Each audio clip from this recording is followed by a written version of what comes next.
நெல்லை மாவட்டம் செட்டிக்குளம் அருகே நடைபெற்ற பொங்கல் விளையாட்டு விழாவில் வெற்றி பெற்றவர்களுக்கு முன்னாள் நாடாளுமன்ற உறுப்பினரும் நெல்லை புறநகர் மாவட்ட அதிமுக பொருளாளருமான சவுந்தரராஜன் பரிசுகளை வழங்கினார்.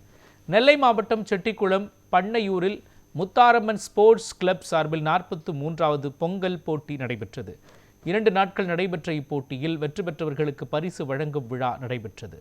இதில் முன்னாள் நாடாளுமன்ற உறுப்பினரும் நெல்லை புறநகர் மாவட்ட அதிமுக பொருளாளருமான சவுந்தரராஜன் கலந்து கொண்டு பரிசுகளை வழங்கினார்.